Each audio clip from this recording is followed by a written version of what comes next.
put a smile on your face when you're moving from place to place. Good morning, good morning, morning, good morning, morning. Good morning and welcome to the morning show here on Tobago Updates Television. It is Tuesday, 8th October 2024. We're coming to you live from the Port Mall here in Scarborough, Tobago. My name is Adana Kumbi, and of course it's a pleasure to be coming to you this morning to bring you information as it relates to things happening in and around the Tobago. We're always so happy when you choose us and you make us your number one choice, putting us in that position of your choice for morning show here in Trinidad and the Tobago. Of course, it's an absolute pleasure. We have a nice show lined up for you this morning, and we do hope that you can stay with us throughout the entire broadcast this morning. But before we get into all of those conversations, we head on over to the news in 90 seconds. Thank you, Adana. Here is your news in 90 seconds for Tuesday, October 8, 2024. 3 Tobagonians, Jaron Abraham from Mason Hall, Damian Batiste from Goodwood, and Isaiah Phillips from Moriah, along with Trinidadian Shaquem Bola from San Juan and a St. Vincent national, have been arrested in St. Vincent. They face charges related to drug trafficking and possession of controlled drugs. Up next, as Tobago October Carnival approaches, band leaders are increasingly anxious due to the absence of confirmed budget from the THA despite solid registration numbers. President of the Tobago October Carnival Association, Dexter Sandy, reported strong participation with registered masqueraders. However, concerns linger over inadequate financial backing as band leaders have collectively invested more than $2 million into the event. Despite the concerns, Sandy remains optimistic. And finally, during the 2024-2025 budget debate, Trade and Industry Minister Paula Gopi-Skoon highlighted the government's ongoing efforts over the past 9 years to ensure basic food items remain affordable. She criticized the UNC's governance from 2010 to 2015, pointing out 71% increase in food prices during that period despite favorable economic conditions.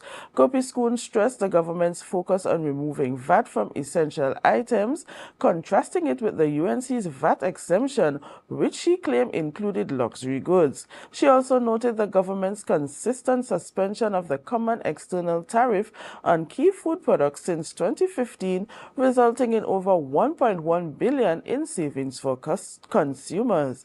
And that was your news in 90 seconds. Thank you, Bianna, for our news there in 90 seconds. How is it going in your neck of the woods, Bianna? I haven't had a little chat with you outside of what's in the news. How is it going in your corner there? We came out of a weekend. We had some issues here at the Tobago Updates Television where we, as we mentioned before, that our pages were hacked and deleted. And so we have to start from scratch. What does starting from scratch mean for you? And, in terms of losing everything that you have worked so hard to compile, it has happened to me quite a couple of times. What is it like for you, us having to start over here? It's a bit stressful, after how many years of, work being put into, and then, to lose that in the wink of a go. It's a bit stressful. It absolutely is. But I believe that we have the resilience, to press through and to make sure that we rebuild capacity and that we rebuild, our following, and that we continue to deliver the type of news that people would like to hear about, have the conversations that engage communities in and around the Tobago. So I think we kind of off to a good start, and we're just hoping that we can continue to build on that as we move forward. And then before we go, I just want to touch on a situation that's in the news that it relates to bullying, right? We saw in Trinidad where this young guy, he killed himself because of being bullied. And now we are seeing in Tobago, in a school in Mason Hall, bullying taking place as well. What are your thoughts on that, since that you are a mother? Bianna, I was really hoping we wouldn't have to have this conversation on air this morning because it really is troubling. Yes. And, bullying is totally unacceptable. There's no way I will accept bullying. But from the details coming from this situation, it goes beyond bullying as far as I am concerned. You know, I don't even know what the term is to call it, but you know, this is really, really outrageous. And I'm hoping that we can have serious discussions. There must be repercussions. And when we deal with the children in the school who are bullying other children, we need to have conversations with their parents and also hold them accountable, because we keep giving them a slap on the wrist and then they get back into the school system. They do it over and over again, terrorizing children. And there are no long-term repercussions for the persons who are perpetrating, you know, and then we have children who are now traumatized. Can you imagine the state of that school? Not just the child who was bullied. Can you imagine the thoughts now of the other children, especially the ones who are, let's say, for instance, first form, now coming into school, and they're thinking, well, I don't want to be here because this can happen to me as well.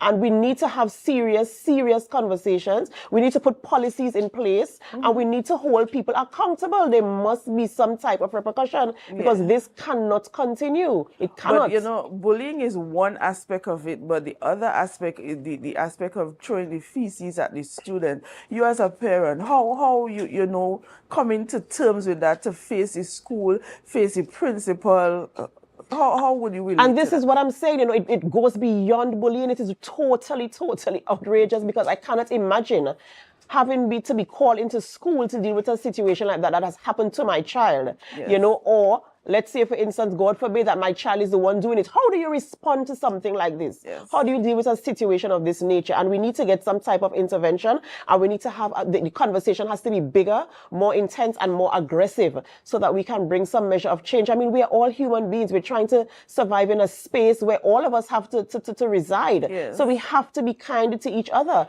And if there are underlying issues, which most times that is the case, there are underlying issues that have not been dealt with, then we need to provide the necessary support. We need to provide the support for the children, the parents, the homes. We have to do all types of assessments to get to the root of the issue, the thing that causes a child to think up of something like that and to actually carry out the act. It is really disturbing, and I'm hoping that we don't have to have conversations like this again, unless we're having a conversation that leads to some type of action in terms of implementing policies, holding people accountable, and, you know, taking the conversation into action. That's what I want to see where that is concerned. Okay, thanks for your comment on it. Of course, Bianna, of course. It's that time of the morning where we switch things up a little bit. We celebrate with those who are celebrating. It's time for our birthday shout-outs. And on screen this morning, celebrating a birthday, we have the lovely and beautiful Petula Anola Jack. She is celebrating this morning, and we want to say happy birthday to you today as you celebrate your birthday. I love that color in your hair. It's really pops this morning, and we want to say happy birthday to you. Continue to wear that beautiful smile and to do what you do, and we pray that God continues to bless you as you do. Next, it's Hutton Hector. Hutton Hector is celebrating a birthday today as well, and of course we want to say happy birthday to you. Coming to you from all of us here at the Tobago Updates television family. We do pray God's blessings upon your life, and as you enter this new chapter, we pray that the pages are beautifully written. So happy birthday to you as well.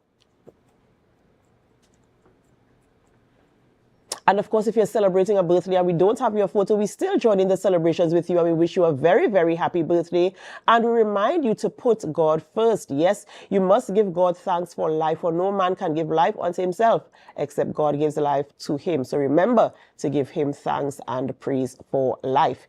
You might be wondering, who are we having conversations with this morning in studio? And I can tell you we're speaking with Ashwood Jack, formerly Assemblyman and Minority Leader. And as we continue to talk about Budget 2025, are we asking the question, what really is enough? You know, we're going to have that conversation with him this morning, get his perspective on that topic. And we also speak with Nkosi Phillips, political leader and youth leader, as we speak about Anti-Bullying Award.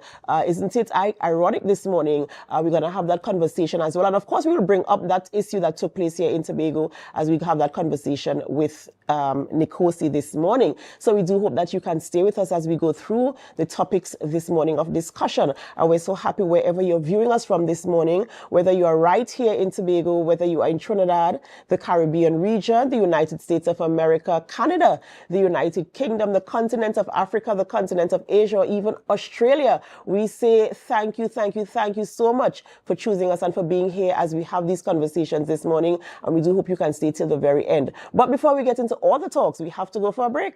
And as we go, we invite you to help us. Share the live, share the live, share the live. We'll be right back.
Are you an architect or draftsman looking to upgrade your skills, or a beginner eager to master essential tools? ReCAD Labs has the solution. Our Revit Architecture Fundamental Tobago course is designed to boost your skills and confidence. Running from October 6th to November 17th, this course includes a live session on November 17th for hands-on learning. Learn from experts in our virtual classroom and stay ahead in the world of architecture. Visit recadlabs.com to enroll now and follow us on social media for updates. So guys, there are some new developments in housing in Tobago. So it's goat racing time. This is 116, the show that keeps you in the know with all things Tobago House of Assembly. Each week, 116 delivers a fun and engaging overview of the latest developments, achievements, activities, and events of our dynamic assembly. So join me. Let's dive into the Tobago House of Assembly's Week in Review right here on 116.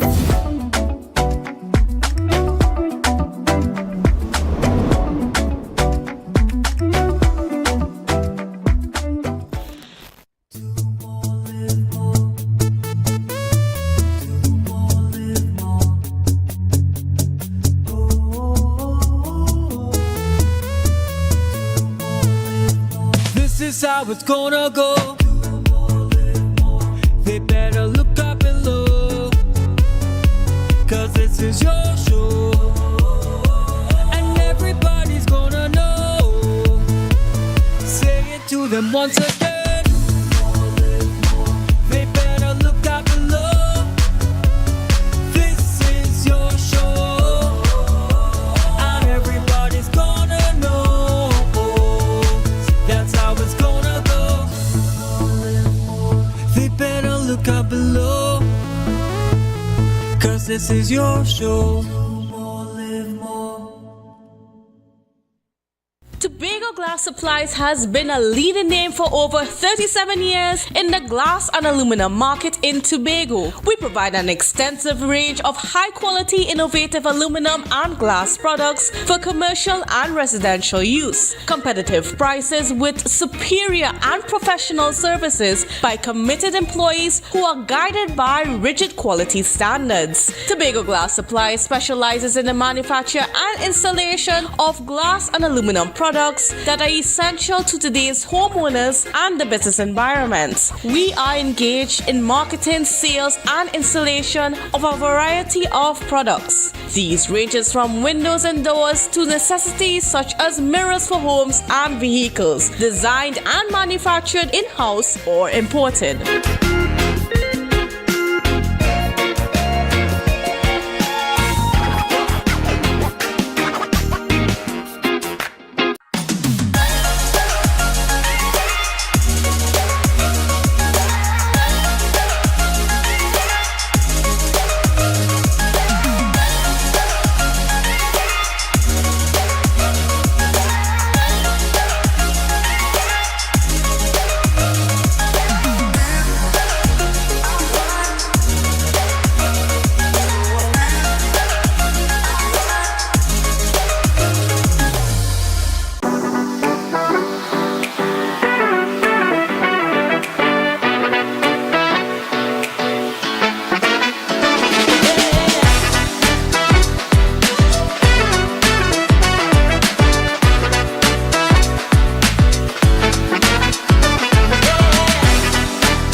Welcome back to the morning show here on Tobago Updates Television. I am Adana Kambi, and we begin conversations this morning in studio. We speak with Mr. Ashwood Jack, and he is a former assemblyman and a minority leader. We're still talking about budget 2025 as we work through the paces of the budget, especially the allocation to Tobago. And so we're going to have the conversation this morning. Mr. Jack, good morning and welcome. Good morning, Mrs. Kambi. Good morning, Tobago, and everyone viewing us on the World Wide Web. Thank you for having me this morning. Of course, it's an absolute pleasure. So as you know, we just came out of Budget 2025. It was read in the Parliament on the 30th of September, which was last Monday, right? And so we're here now. We have the allocation for Tobago. Specifically, that's what we're going to be focusing on. We know what is allowed for Tobago legally, that 4.03% up to 6.9%, I believe, of the national budget is what is legally allowed for the Tobago space. Traditionally, we have seen where Tobago usually gets the lower end. We always stay in the 4-point-something% area, right? This year getting 4.3%, a total of 2.599. The question now that has been circulating in the atmosphere is it enough? We're hearing that Tobago always gets the short end of the stick. We don't get enough to do what we have to do here on the island, and now we are in a position where we have to manage what we have, which is what happens usually in any general situation. So we want to go through the paces now. You having had the experience of being a part of the assembly and knowing about budgets and stuff like that. What is your approach in terms of where we are now when we present the budget? What our expectations are, and how do we manage what we currently have?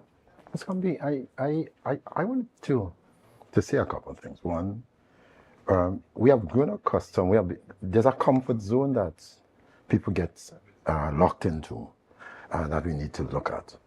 And I know that there's a focus every year. There's a focus on a number. We got 4.02, we got this, we got that. And there are always going to be for and against. And what is interesting is that there are persons who will say one thing today, and a couple of years after, you wonder if it's the same person or if an alien took over their body. And they say something totally different. And well, let me look into the 4.03 first, and then we move on a bit.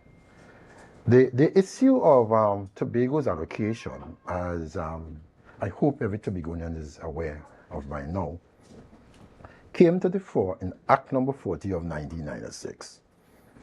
When Mr. Robinson was Minister Extraordinary, Mr. Charles was Chief Secretary, we knew prior to that, I was in an assembly, prior to that we knew that there was always a problem with inadequate funding for Tobago. prior to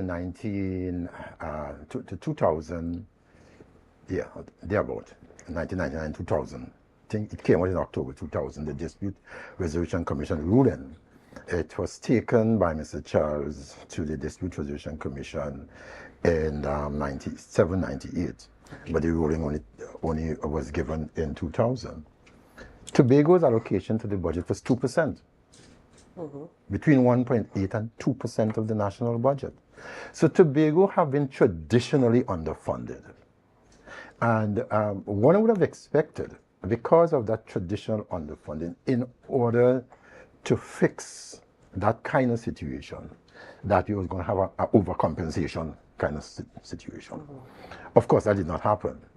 When the Dispute Resolution Commission did meet and they gave their ruling, they found what is considered a solution to that time, which is look at the population size, and they said, okay, at that time the population size was 4.03% of the national population. And that is how the 4.03 came about.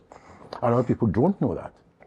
And but if you look at the Tobago House of Assembly Act, it also speaks to something else. It says, in considering the estimates, that the government must take into consideration a number of things. The traditional underfunding in Tobago, the lack of multiplier effect of spending in Trinidad, the lack of opportunities for Tobagonians in sports and economics, and a number of other things. So I don't think that there was ever an expectation that there will be a locking at the 4%. It was a starting point. But let us say, for argument's sake, that you want to lock into the population size. My information is that the Tobago population is now 5.8% of the national population. So if you want to lock into population size, which is what have happened with the 4.03, what Tobago should be receiving now is in the 5.8 range. And this is exactly what the secretary, when we had a conversation right here on set, the Secretary of Finance, she was saying that is the expectation of the 5.8%. Because you're saying to us in Tobago, I am going to give you based on your population size, based on the historical antecedent.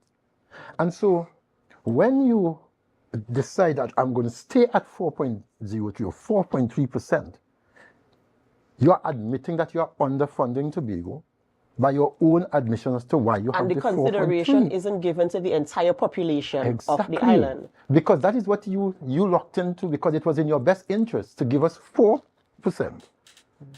Because they say, okay, it's the population size, but if the population has grown by 2%,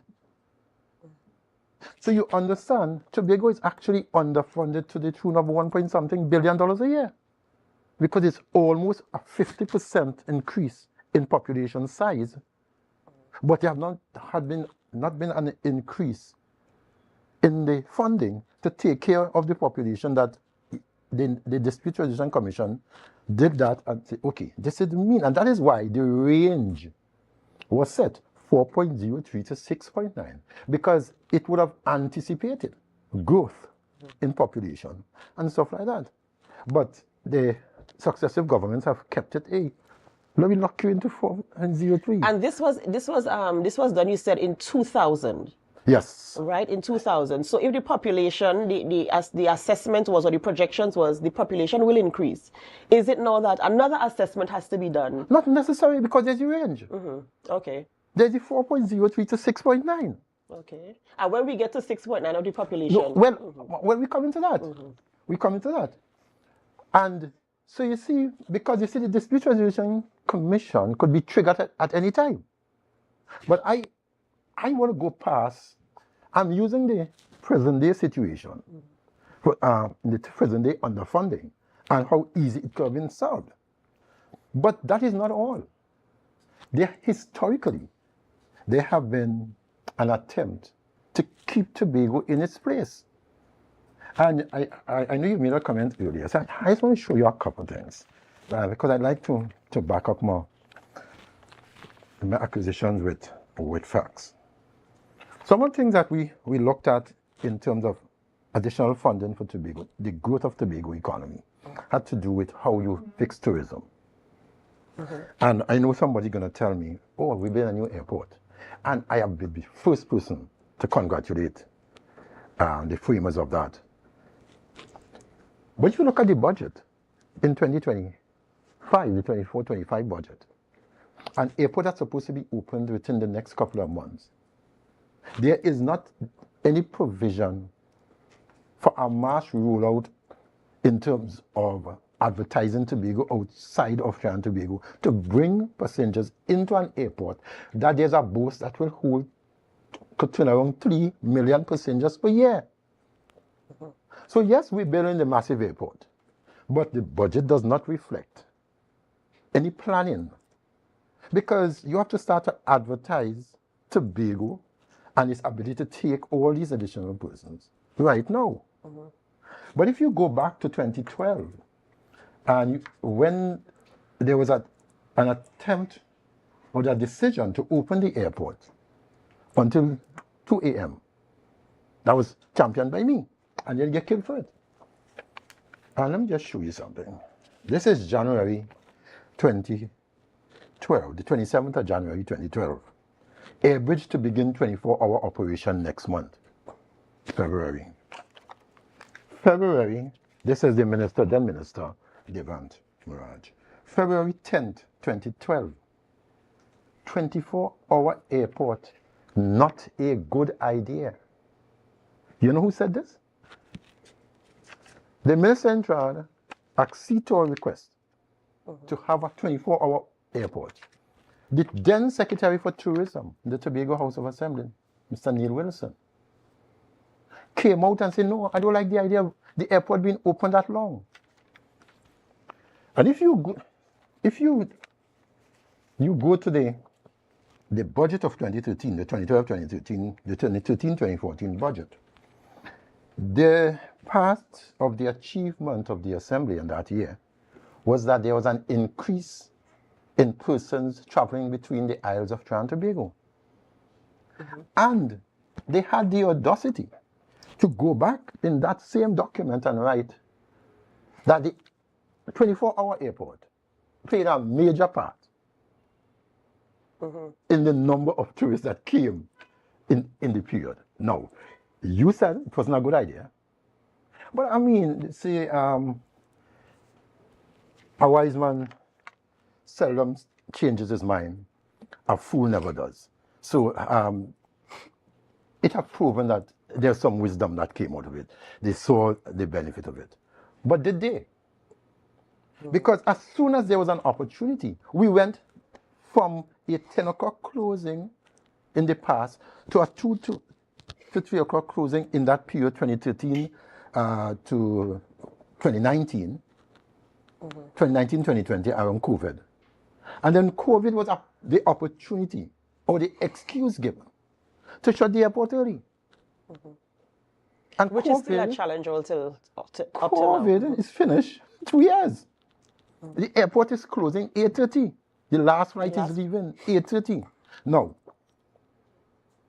how do you grow your tourist And that was my sector? next question, because now that we're saying we're having this airport, as we're on the topic of the airport, of course, to attract more persons to come to Tobago, was there any facility for the development of tourism on the island of Tobago? From a marketing standpoint, from a product standpoint, the development of the tourism product on the island of Tobago and marketing it. Well, I'm coming to all that, because the marketing also depends on the budget. Because you have a 42 million budget. I think it's a cut in total budget from the last year. So the last couple of years, you have a cut in your marketing budget. But yet you're building a spanking $1 billion airport. So what are you going to do with the additional space? And so when I look at that, I say, you know, this is crazy. Then I'm going to go to another thing. In 2004, I think either 2004 or 2005, I didn't have enough time to go through my library to put it. I would have proposed the issue of Carnival. I took a motion to the Assembly speaking about us moving the Tobago Carnival from the same time with Trinidad and create a Carnival in Tobago at a separate time of the year. I gave the economic reasons. I gave a number, and part of it was that, hey, there are a number of people in Trinidad who play Carnival all over the world, and they will come to Tobago in droves. I spoke about the persons who, because of their faith, don't take part in Carnival. So if there's Carnival at separate times, instead of trying to look for foreign exchange, which of course now you can't get, to go somewhere else in the Caribbean, you can come to Tobago when there's Trinidad Carnival. And then of course when there's time for the Tobago Carnival, then the mass players, which are extremely large numbers, will come to Tobago. So Tobago economy will have a boost, even from the Carnival in Trinidad and then from Tobago. Man, I was castigated for that. They wanted to kill me. And again, it was raised in 2011, 2012. I then raised it with Winston Peters, who was then Minister of Tourism. Tobago News, 2nd of March 2025. No to a second Carnival in Tobago. This is the former Chief Secretary of the Tobago House of Assembly. So every time that there's an idea as to how we can grow the Tobago economy separate from Trinidad, they just shut down. And if you think that is bad, everybody speaks about the Study Park Quarry and the potential of the Study Park Quarry for export and all that. We have been trying to purchase some new plants because the plant, one is 40 years old, one is about 20-something years old. And the cost of maintaining those plants will cost you more than what you will pay in terms of mortgage for the plant. But guess what? Let me just finish this up. But guess what? On the 7th of April, the blasting license expires. You see the month? We're still waiting for our blasting license. So how did Tobago grow? How did Tobago make its own money to help to subsidize Tobago's development? If every time there's an idea to how Tobago can become self-sufficient, the permission have to come from Trinidad, from people who probably don't even know what Tobago looks like, except just see it on television. I like that you introduced that, and we're gonna come back with that part of the conversation. Ladies and gentlemen, we're speaking with Mr. Ashwood Jack, former assemblyman and minority leader. We're gonna go for a short break, and when we come back, we're gonna continue conversations about budget 2025 and how Tobago can sustain itself with what we have allocated to us. As we go for a break, of course, we invite you to help us. Share the live, share the live, share the live. We'll be right back.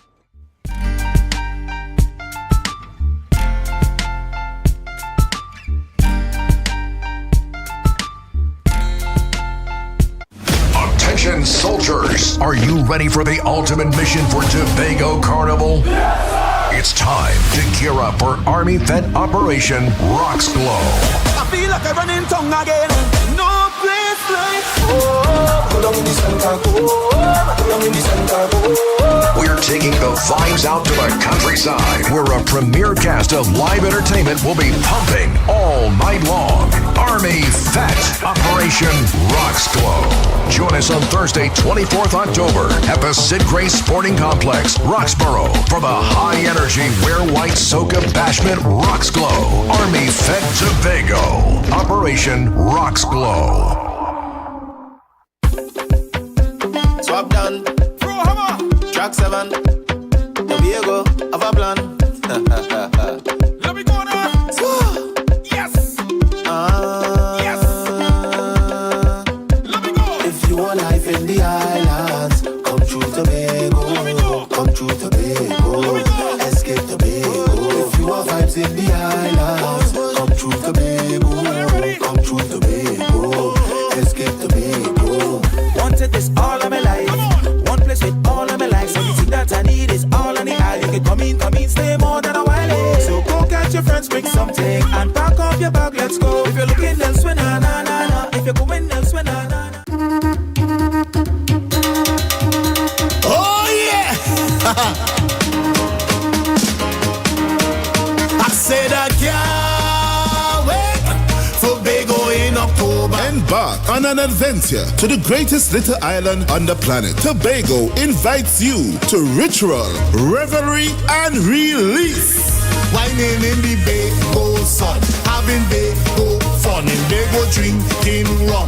We go jump up and carry on. From October 25th to the 27th, 2024, experience the energetic vibe, the vibrant colors, and the unforgettable spirit of the Tobago Carnival. Down here in Tobago. In Tobago.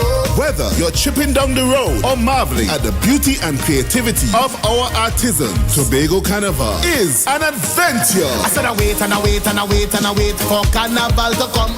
So I call all my friends, making the plans for the Tobago Carnival fun. Join us for ritual, revelry, and release. Tobago Carnival 2024, where every moment is memorable. I said I can't wait for Tobago in October.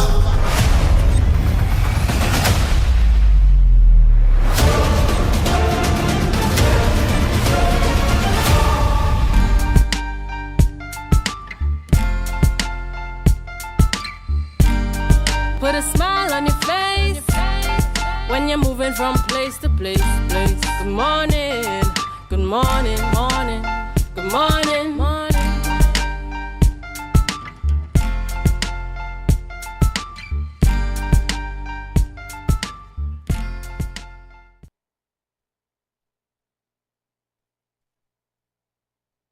Welcome back to the morning show here on Tobago Updates Television, and thank you so much for staying with us. We're speaking with Mr. Ashworth Jack this morning, former Assemblyman and Minority Leader, as we continue conversations about Budget 2025. And we started talking about, some of the projections or the ideas that you presented in your time, and some of the elements that will contribute to a budget dispensation here on the island of Tobago. And we started headed into the direction of how does Tobago fund itself? How does Tobago subsidize the funding that is allocated from the budget? And how do we make decisions? And one word kind of comes to mind. And I'm going to introduce that topic now as we continue this. I'm thinking autonomy. Yeah.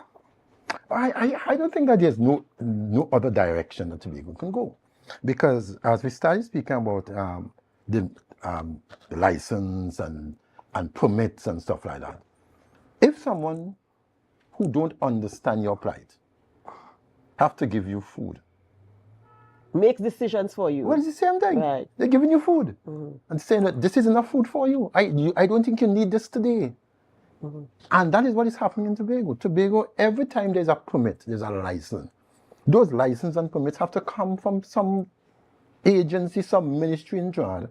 And of course, when you see what is happening now, where there are 2 elections within the next year or year and something, there's a jockey and says that I don't give you anything so that you look bad.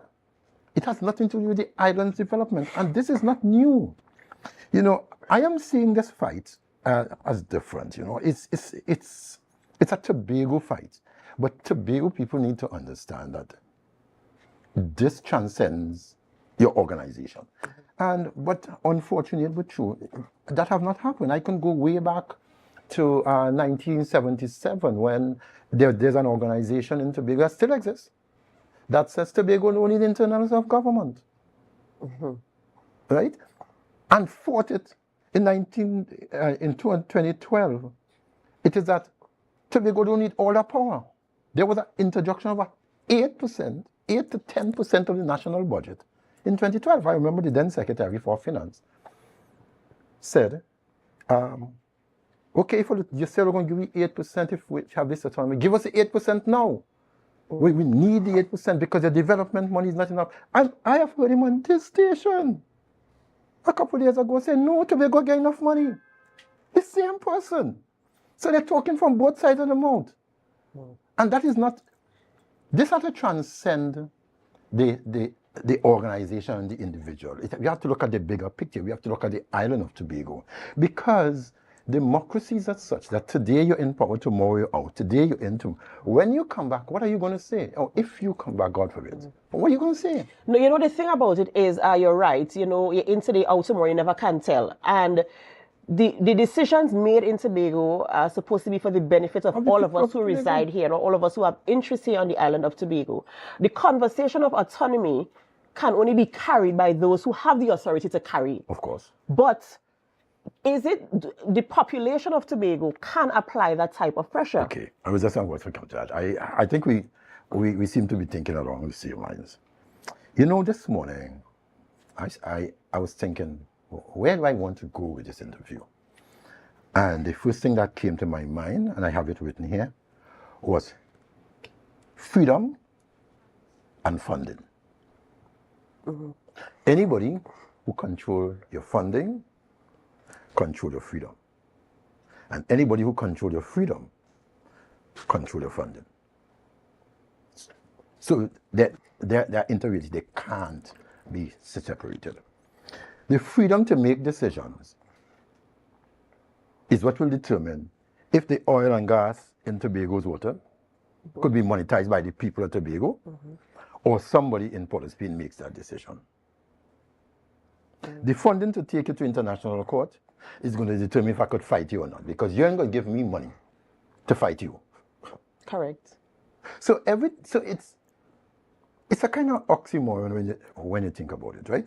And then you have another situation where an administration came in. The borrowing was maximized. So they have a debt to pay.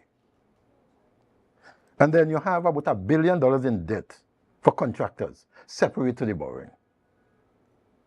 So you have about $1.3 billion in debt that you have to pay.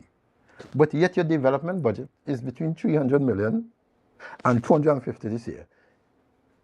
If you had paid every cent of your development money just to pay your bills, you would still be in debt. And you have Tobago no project. had absolutely no development projects. Right? So, and ironically, the people who made the debts are the same people who say, well, you get enough money now. You spent $1 billion in a year and something on projects, on development projects. And then you're coming to say $250 million is more than enough. Increase in prices and number of stuff where you have a reduction in your allocation and say, hey, there's enough for you. What do I want to do? You know? So it's a kind of, people need to take themselves sometimes out of the equation and look at the bigger picture. And the bigger picture here is called Tobago.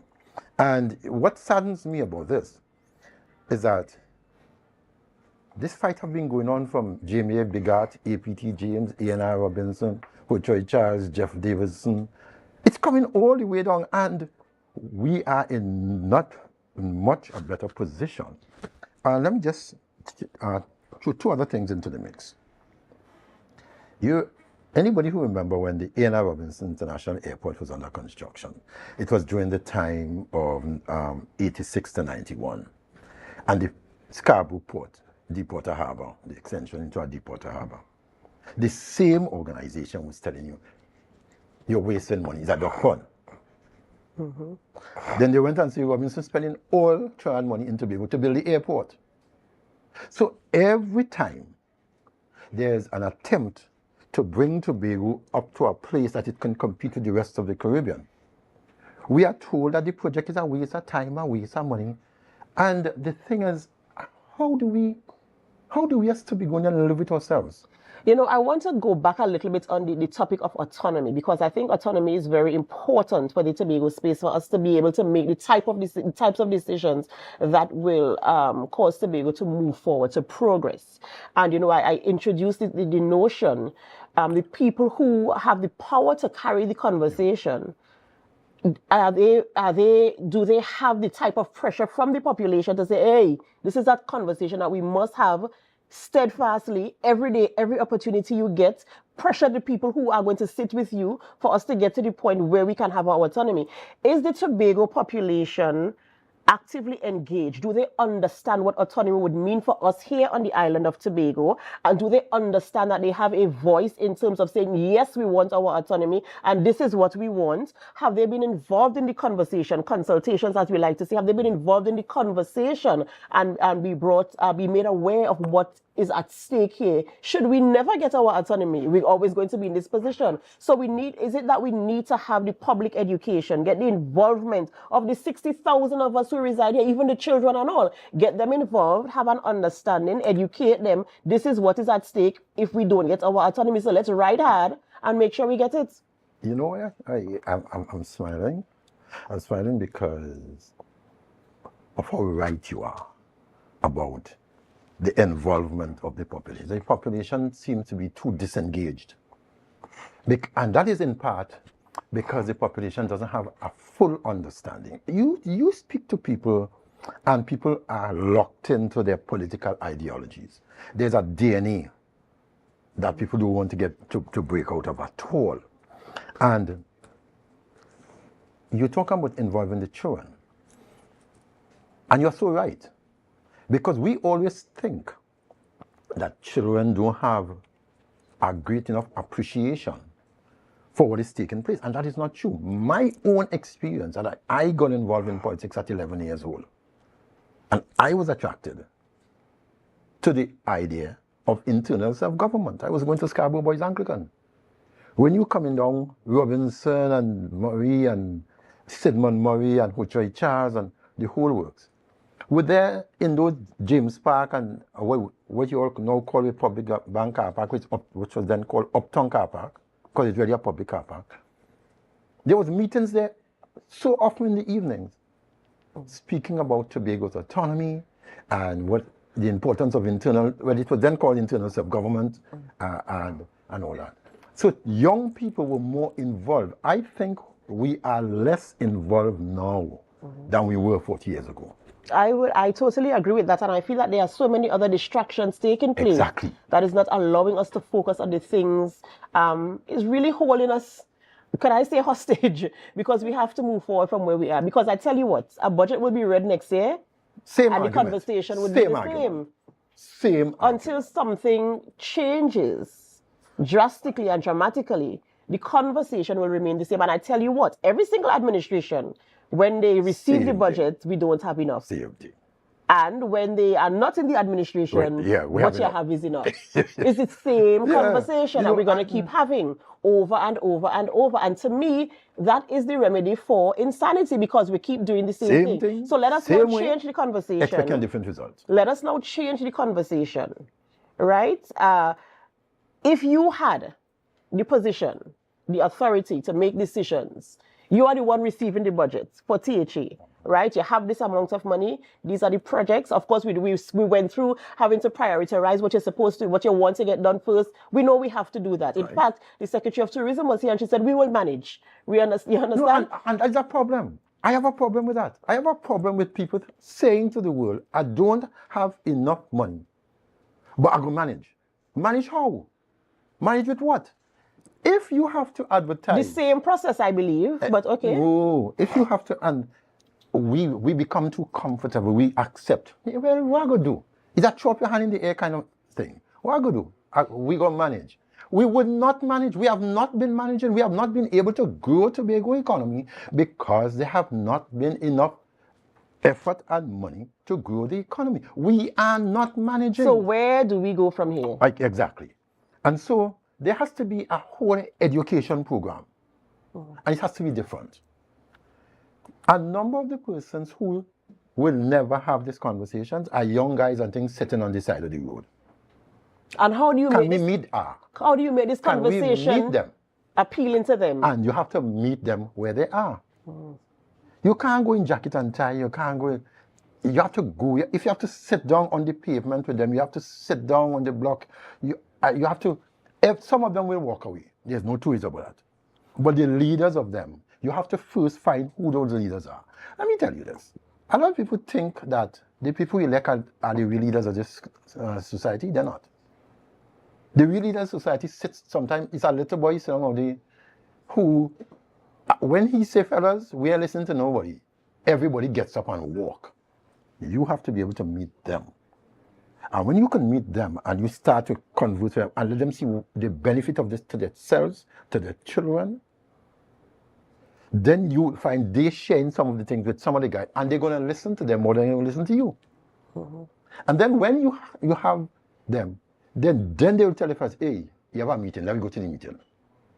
But in the meantime, there's a question that must be asked. There are a number of persons either in or vying for office and stuff. Do they understand what autonomy means? And that's the question. That is the question. A major concern. Because what happens is that you see people and you hear them saying something today and then say something tomorrow and you say, well, they cannot understand autonomy. They understand that, hey, this is my time, or I want to get in. And then when you do that, what do? How does Tobago benefit? Tobago is marking time. We have 3.4 trillion cubic meters of gas outside of Tobago. It is now referred to as 47 miles northeast of Trinidad. And everybody sits down. And I think the fact we don't have the facts and the education and the knowledge to know what we're sitting on. Right. We're sitting on here on the island of Tobago. We have to go for a short break. And we're going to come back with conversations with Mr. Ashwood Jack, former minority leader and assemblyman here in the Tobago House of Assembly, as we continue talking about Budget 2025 and the position of Tobago as it relates to autonomy and the gold mine that we are sitting on here on the island of Tobago. As we go for a break, we invite you to help us. Share the live. Share the live. Share the live. We'll be right back.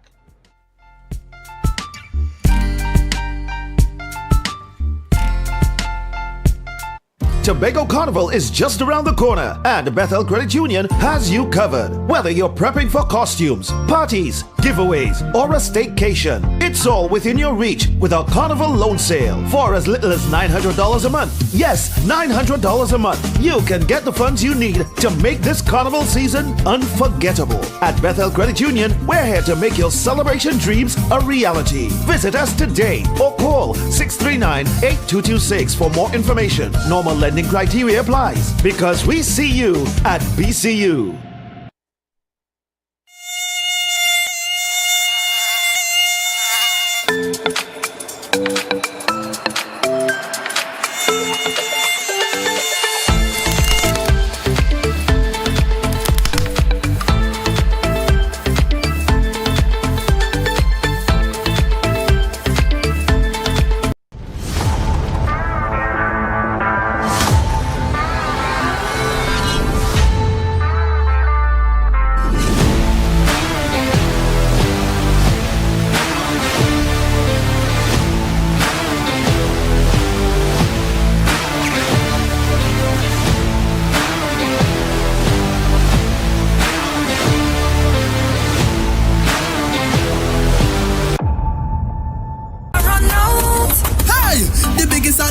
Now here we're going on. You see this section? It makes me feel to move. You know why? It's called Pina Colada. I like Pina Colada. Oh. Forget just the girl them crave for. They really need it too. When you play with Oh my goodness. And as the name says, it is as creamy as it's sweet. Never wanna leave cause the drinks them running for throw. Cause I really feel a vibe every time I start right down and up and like this man it and nothing like this. Not you be like you again jam say something and nobody like you. And every single time we touch, you know I never stop. This is Pina Colada, something nice with a little bit of spice, and of course, not once but we're gonna do it twice. Cruise make the border. We are on the road with Pina Colada. Boom, boom.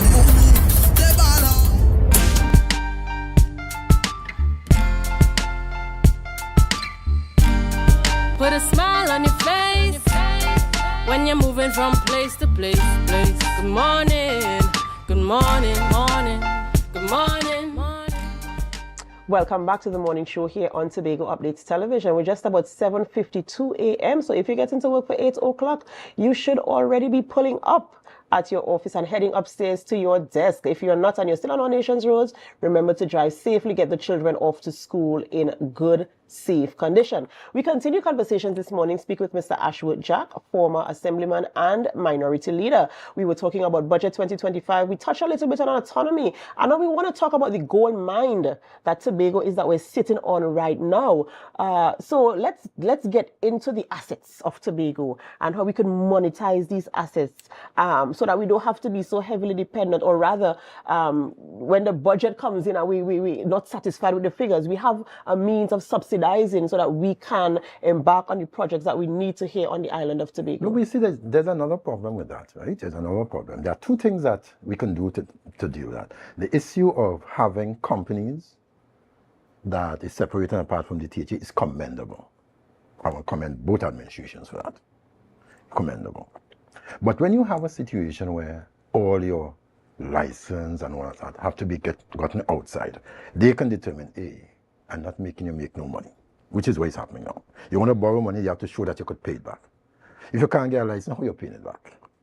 So Tobago is in a position where autonomy is the key to its development, right?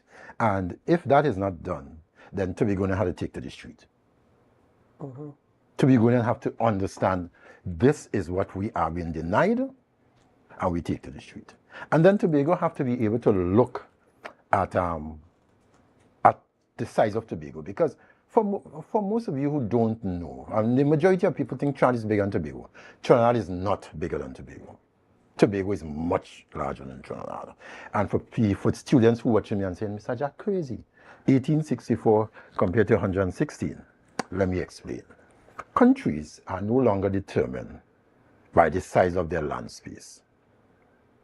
Countries are determined by the time of their exclusive economic zone, which is the amount of water around them that they can claim, that they can monetize. Trinidad, what, 7 or 8 miles from Venezuela, at about 30-something miles from Tobago, 70-something miles from Grenada. And that's it. Tobago are the same equidistance from Trinidad. The next neighbor is Barbados, which is about 80-something miles. And other than that, we go out to the African Ocean. So we have the exclusive economic zone of 200 miles, which is allotted by international law. International law of the sea gives you once you're not bound by anybody else. So a lot of the fishing, a lot of the stuff is done in what will be Tobago waters if we will separate islands. I always say this, and for persons who live in the east of Tobago, they can bear us out, and people who travel to and from the east of Tobago in the night. If you're coming, as you pass Hope going up the road, by the time you meet monks in George Study Park area, if you look up to the east, you will see the flare burning from the oil tankers, right? Trinidad is down to the west. When Mr. Robinson was talking about the oil being in Tobago waters, we were told that we're crazy. But even from a sight, you realize up this way is the flare burning, down that way is where Trinidad is, but yet it's off Trinidad. No reference is ever made of Tobago. And then you have on the total other side of the island, which are on the Castara Partivere area, where the new oil gas finds are, which is estimated as of now to be 3.4 trillion with a T cubic meters of gas. And my thing is this, okay, Tobago have any say. They're going to run some pipelines under the sea. They're going to take all the natural gas back to Trinidad. And they're going to do whatever they need to do in terms of refining or freezing or whatever they do. And it's going to be considered part of the Trinidad economy. How many Tobagonians are going to be employed as a result of that? What are the jobs that are needed for that platform right now? Is there any training taking place in Tobago to be able to take some of those jobs? The rigs out there, where are the provisions, water and groceries and all that for that going to be bought? Is it why they're building a port in Toko? So all those things are going to impact on the Tobago economy. And to tell me that Tobago will continue to get 4.03% of their own money is another story altogether. And so the question, my argument will continue to be, Tobagonians have to get up and say, hey, enough is enough, regardless of your persuasion. But they can't get up and say enough is enough if they don't have the education. Without the information. Back there. Leadership. You have to educate your people. Everybody will not take it, regardless of what you do. There are some people that are stuck in their ways. There's a songwriter who said education, this is the foundation of a rising population. And so we need to have the information so that the people conversation know. Had to be had all the time at every level. in the youth groups, in the churches, and instead of people thinking that a gathering of a church is only to speak about Jesus, a hungry people can't praise. You have to understand that you have to tell your people, this is what is available. This is how we, and I think the Bible tells me that God don't like fools, you know. You know me say that?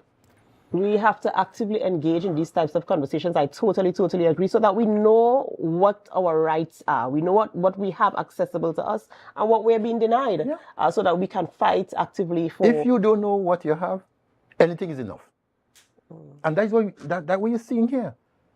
People, imagine, Tobagonians standing up in Tobago and say, hey, I don't need no more. That's enough. And I am like, whoa, really? And nobody have sat down and said, okay, what do we bring to the table? And if you know what you have, then you say, hey, I am not going to settle for this. And you could then go and tell your population, this is what we have, this is what they're giving us. And then you could have the population make a decision as to how they want to support. But we are color bound. We just, who's red, who's yellow, who black, who green. So now we're at a place where we have to lobby for information. Let's have the discussions. Let's talk openly in open spaces. Let's teach the people. Let's educate the people as to what is available. And let's go after it, because, as I said, we will continue having this conversation. Next year for the next budget, we'll be asking how much is enough. Do you have enough? How are you going to manage? If we don't change the conversation... And we will continue to say, well, we got to make do with what we have. No. How? When you make do with what you have, who suffers? That's right. That's absolutely right. Because somebody is going to suffer. When you look at some of the allocations, I mean, you get locked into allocation because it's not enough. It will never. Will it ever be enough? No, never. But the issue is, for me, enough means how do we look at the historical underdevelopment of Tobago and bring it up to par. We have a $10 million allocation, I think, for road paving in Tobago. Yet in the budget they said that there was a 150 last year in Trinidad, and they've spent 100, so the next 50 is going to be spent, and they're going to spend another 100. So this year you expect 150. There's a travel allowance in the office of the Prime Minister for 49 million. There's an increase of $50 million in entertainment allowance in the office of the Prime Minister. That together, the travel allowance and the increase in entertainment allowance, is what? 40% of Tobago development budget. So what we have to do is change the conversation and let Tobago start talking about how can we use what we have to make... And demand we get what is right for the hours, even if it means that we have to walk the pavement every day and saying, listen, we're not asking you for this. This is what belongs to us. We need to do this. We need to get this. We want to blast rock in our island, and you tell me somebody in Trinidad said no. Or they look at the bill and say the THA Act says that every business operating in Tobago must pay the taxes in Tobago. That does not happen. The banks, TSTT, you name them, even any business that have a headquarters in Trinidad, pay the taxes in Trinidad, the VAT, the everything. And then they turn and tell you, but Tobago don't make much money. How can it? 90% of the cars in Tobago, in Tobago, bought in Tobago, are bought from a company's headquarters in Trinidad. So all the taxes on your cars are paid in Trinidad. It doesn't reflect in the Tobago situation. So you don't even know what you bring to the table. You're bringing things from customs. You're creating Port of Spain. And even if you're creating Tobago, that's another situation. It's, we need to see things differently. We absolutely have to, and we have to change the conversation, of course, if we want to get Tobago to where we want it to be. Thank you so much for coming on this morning, Mr. Jack, and having the conversation with us. And we do hope we could continue having the important conversations that are going to bring changes here on the island of Tobago to impact my life, your life, and the lives of your children and generations to come. This is where we have to end the morning show on Tobago Updates Television, but it's not where we end our programming. We head on over to GMT. So as you head on over, we invite you to help us share the live. Share the live. Share the live.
International Day of Peace reminds us the solutions of cultivating peace are in our hands. Cultivating a culture of peace means replacing division. It means replacing disempowerment. It means replacing despair, and we replace it with justice, with equality, and hope for all mankind. The universal theme this year is cultivating a culture of peace. And one must say that this theme is most fitting for such a time like this. Agreed? Our goal at the Community Mediation Center is to engender a culture of peace throughout our little island, Tobago. I think it is critical for us to commemorate this day as we move towards building a more diverse and inclusive society. Peace has to be our foundation. Given the situation where crime is concerned throughout the country, I think celebrating peace, World International Peace Day, is very vital as a reminder to us as a people that we should live in peace and unity, and that we should appreciate each other as a people. Peace is a projection of self. Whatever we think, whatever we feel, it projects peace. And peace is very important at this time in Tobago with all the crime happening. And you know, it all stems from home. Charity begins at home. It don't end abroad, but it continues. So with peace within and at the home, it can project outside as an individual. I want to encourage all of us to actively think about what we do every day. Actively think about every single conversation that we have, every single email that we send, every single whatever that we do, to ensure that it is one that engenders and cultivates peace. That was a production of the Department of Information, Office of the Chief Secretary, Tobago House of Assembly. Last year, October 2023, the island tilted. The peaceful bliss of sea, sun, and sand was transcended as we took to the streets to revel in paradise. We love Tobago Carnival! Tobago! It's such a nice place! Tobago Carnival, we're right here. We're not leaving till we go right down. It's the greatest, it's the best, it's safe, and it's beautiful. I love Tobago, baby. Coming back next year. Hey!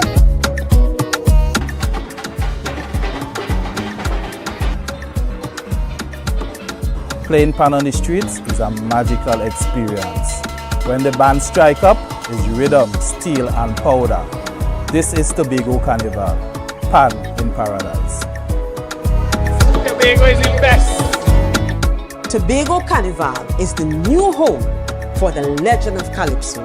Where else can you get sweet Calypso music that gives you that nostalgic feeling? Soca Titans is we title, is we monarch. We built artists from scratch who can perform with the best. Real titans of soca. When last you've been to a party, plenty women looking so nice. We must be in paradise. This year, ritual takes on new space and dimension. Traditions will be reimagined, breaking free, and taking on new meaning on the road. I love the energy! This year, the revelry is bigger and better. More colors, more meaning, great packages for the masqueraders. Tobago Carnival is freedom. This year promoting safety in all events for Tobago Carnival. This year promoting whining, not minding people business. This year promoting clean fun, security and freedom. Freedom to be any version of yourself that you choose to be with love and safety. Here, you have permission to be you, uninhibited and free. So what you waiting on? This year, this October 2024, experience the ritual, revel in paradise, release yourself.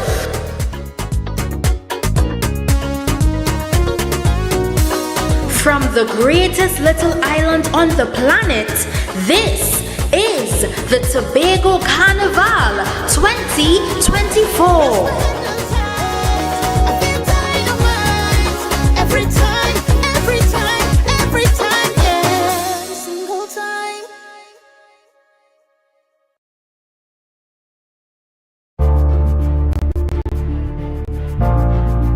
You're viewing Tobago Updates Television, your exclusive gateway to Tobago, broadcasting the beauty of this island paradise to the world.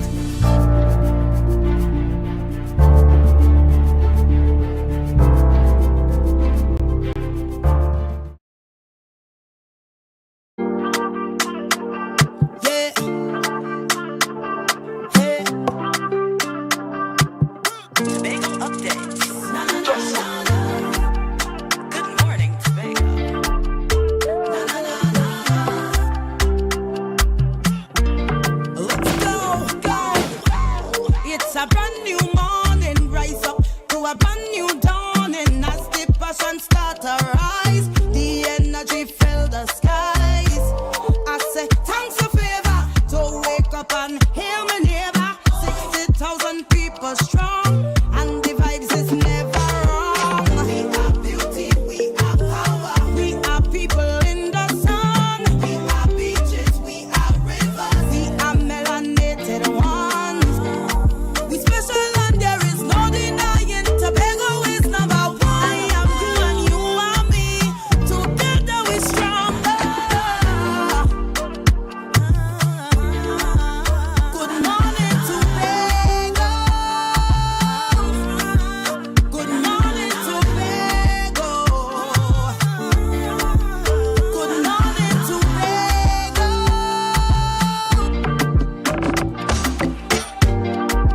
Good morning, Tobago. Good morning, and welcome to Good Morning Tobago right here on Tobago Updates. I am your host, Chanel Felix.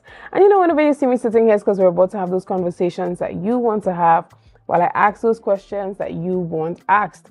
But before we get into this morning's interesting conversations, I want to remind you that we here at Tobago Updates are experiencing some unprecedented events.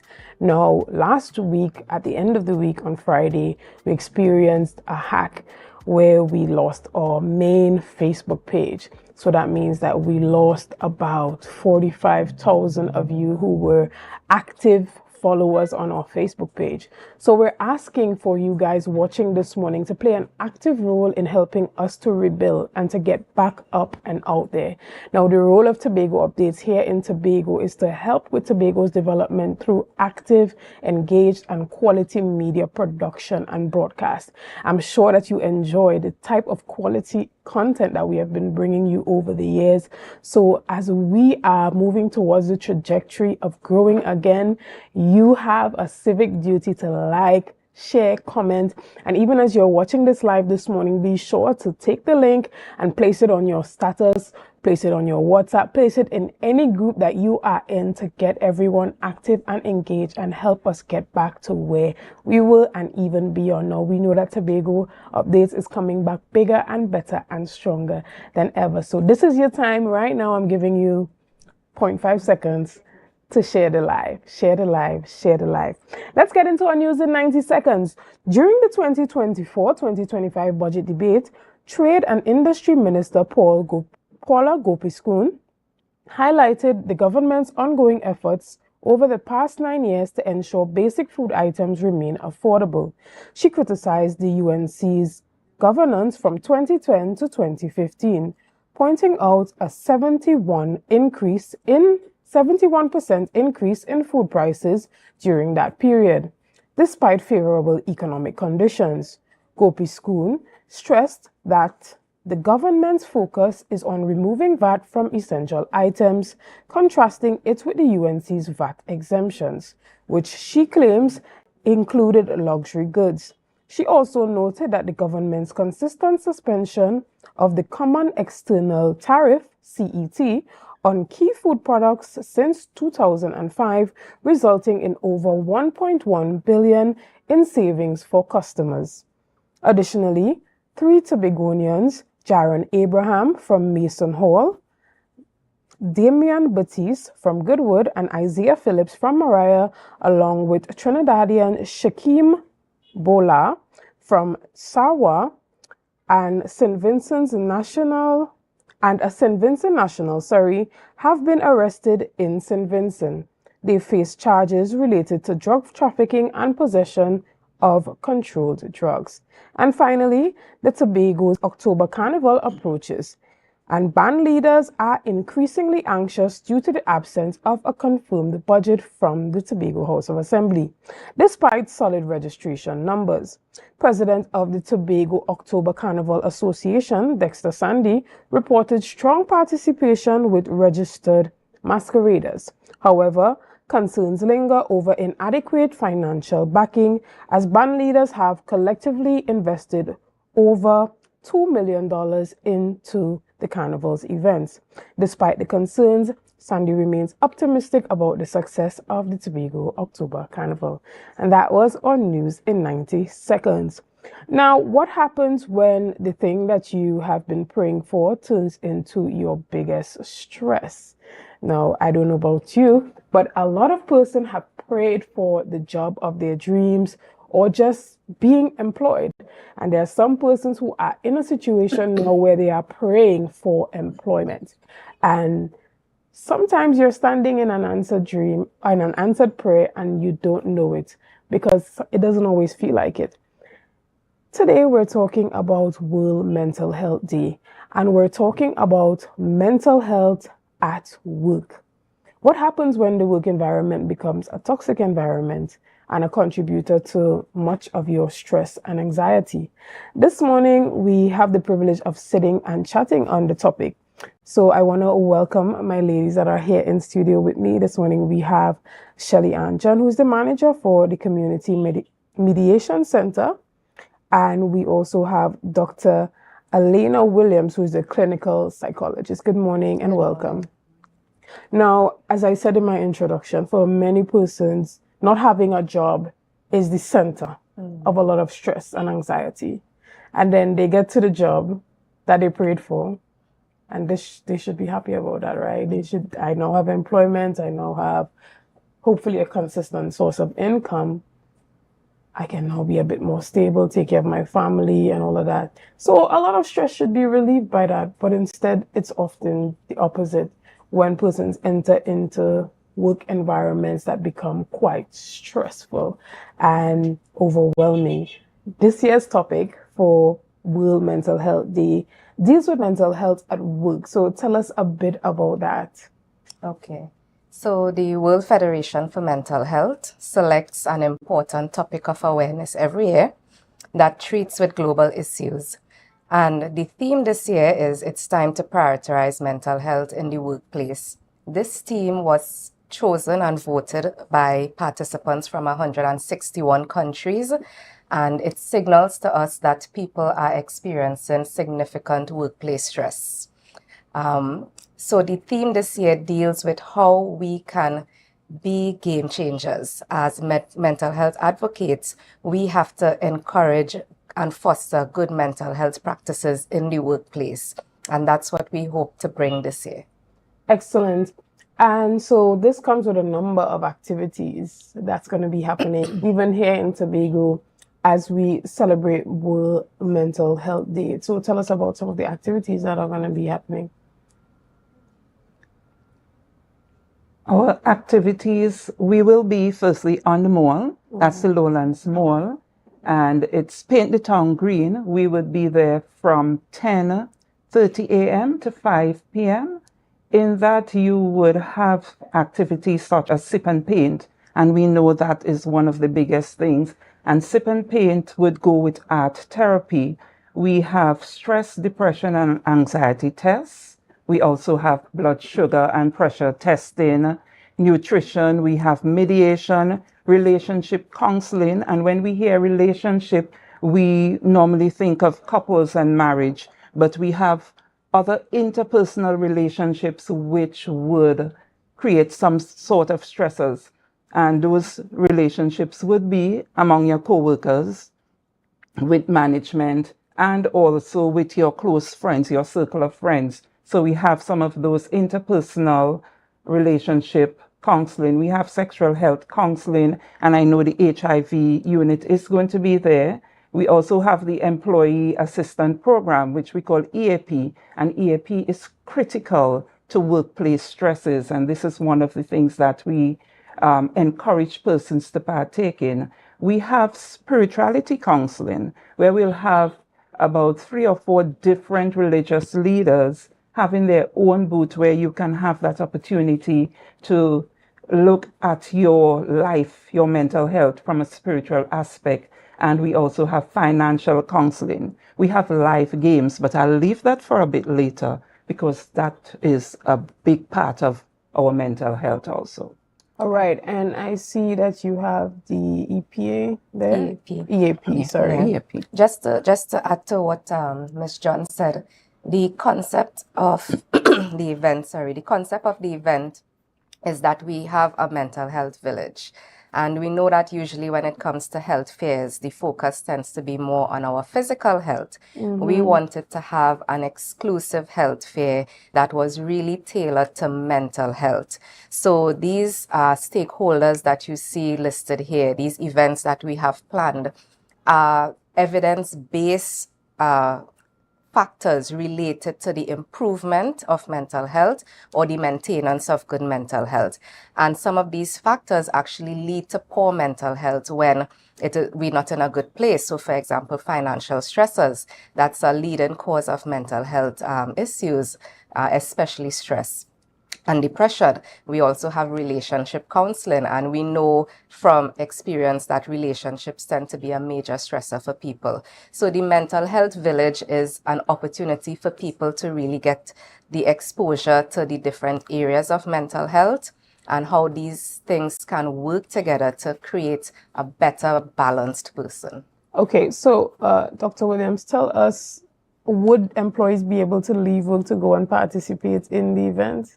Yes, we are definitely hoping that that would be done. We are taking the necessary steps to get the necessary approvals from the different divisions. And of course, we're hoping that the private sector would support the initiative as well by allowing the employees to attend the event. All right, and give us the dates one more time, Mrs. John. It's on Thursday, the 10th at 10:30 a.m. and it finishes at 5. And it's at the Lowlands Mall. Okay, so are you hoping that maybe the divisions or businesses give employees about an hour to go outside of their lunchtime to go and participate and become actively engaged in the activities? Yes, we are. And we are hoping to see you there and your entire team. Right. We are hoping to see the Tobago Updates team where you can come. I haven't seen any correspondences around, even at the divisional level, inviting employees to be a part of it as yet. So I'm not sure if that's something that you guys are going to do. Yes. Yeah. Okay. Yes, definitely. All right. Just to add to why this is so important, in case we have managers and supervisors listening now, globally, we lose up to $1 trillion in mental health days. That is at least 12 billion days are lost due to depression and anxiety. We are seeing high rates of absenteeism, but also presenteeism, where people are going to work, but not necessarily working because of the high levels of burnout and stress. And you just notice that there's significance in their performance. There's a drop in performance. So we want to stress that having a good mental health in the workplace is not just beneficial to the individual, it's beneficial to the organization. It's beneficial to the employer, to the supervisor, to the manager, because there are many people that stay home, that come late, that have decreased productivity, that make mistakes at work because they're not well mentally, because they don't have good emotional health, because their well-being is compromised. So we want to encourage that and encourage people to see why this is important. Excellent. Now, this Paint the Town Green event that's happening at the mall, it's not just for employees, it's for everyone. Tell us about, how it's supposed to impact, men, women, kids, youths. What is the strategy to try to engage every cross section of the society? So just to give the origin of the Paint the Town Green campaign, it's a Ministry of Health initiative, and every year the Ministry of Health selects an RHA to lead this campaign. So this year, the TRHA, along with the Division of Health, Wellness and Social Protection, was chosen to lead the campaign. And it's an honor that we've been chosen to do so because it's the first time we've had the privilege. And so our main aim is the aim of the Ministry of Health is to have mental health awareness in the particular catchment area of that RHA.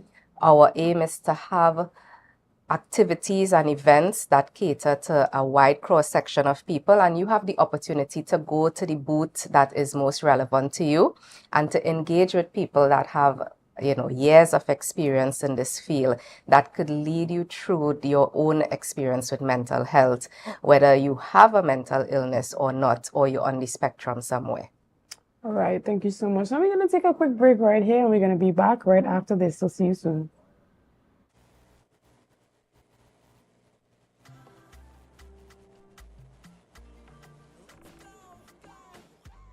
It's a brand new morning, rise up to a brand new dawning as the passion start to rise. Attention members, now is your chance to double or even triple your dividend payment with no increase in your existing loan payment. Don't miss out on this incredible opportunity to boost your dividends effectively. Whether you're planning a vacation or simply looking to maximize your savings, we've got you covered. Call us today at 639-8226 or 631-1336. Message us on Facebook for more information. Hurry, this offer won't last long. Bethel Credit Union, because we see you at BCU.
Good morning, and welcome back to Good Morning Tobago right here on Tobago Updates.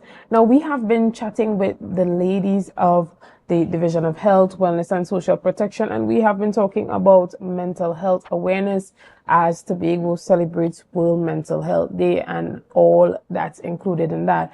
Now, on Thursday is when we have Paint the Town Green, and that event is happening at the Gulf City Mall in Lowlands. And that's happening from 10 a.m. to 5 p.m. Now, it's not just about walking around doing sip and paint and chatting with people. There are a lot of engaging activities and games that are going to be happening while you're there. So be sure to come out and enjoy the event. But, I'm going to have Mrs. John tell us about some of those games and activities that we can look forward to when we come down to the mall on Tuesday. Okay, thank you. So, when we see live games, we may wonder, what does playing games have to do with mental health?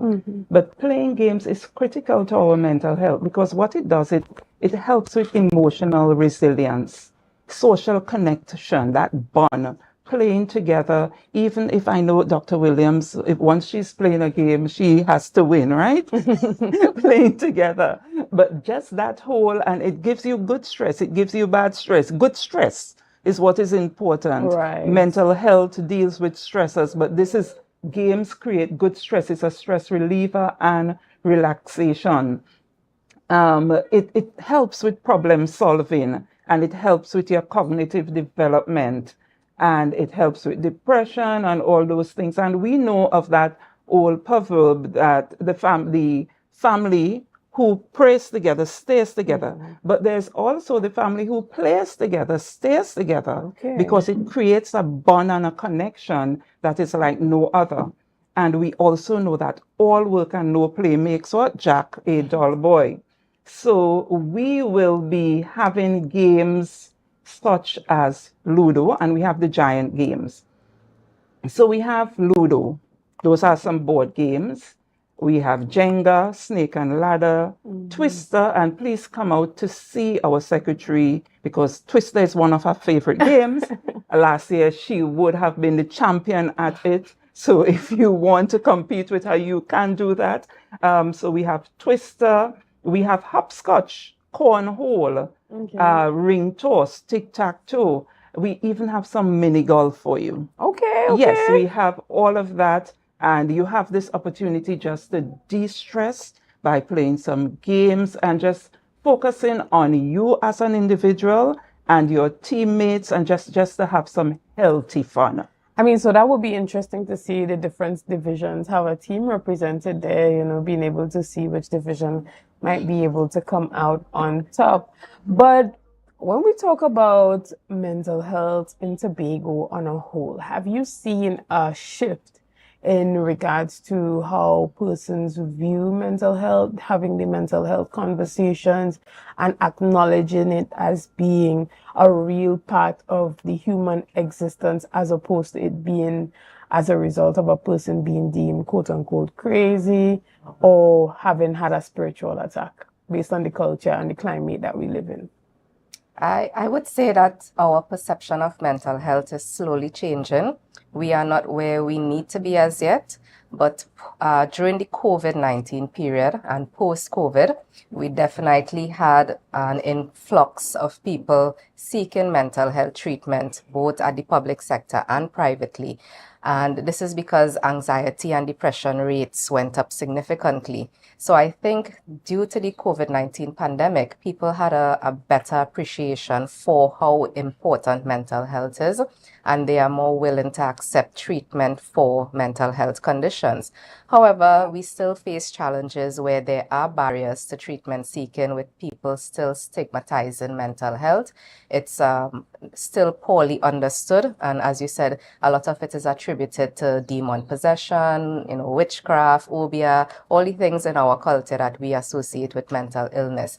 So a big part of this mental health fair is to help eradicate some of that stigma. And that's also why we decided to include spirituality counseling in our mental health village, because we know that for Tobagonians especially, we tie a lot to our spiritual health, and spiritual health and mental health work hand in hand. It's not that we have to have one over the other.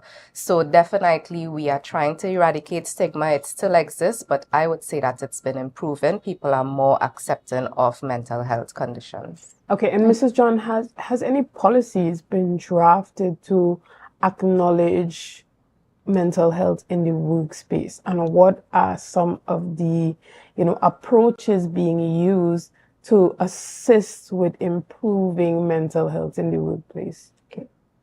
So as I'm about to answer, I'll just like to add to Dr. Williams. What I want to share is that post the pandemic, we also saw an increase in males seeking mental health.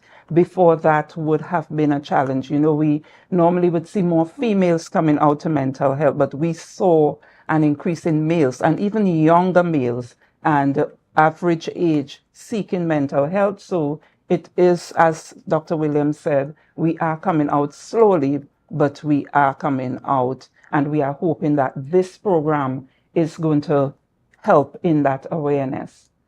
As it relates to policies, I cannot say for sure that policies were implemented, but what has happened throughout in our division is that we have, when we talk mental health, we do a lot of workshops.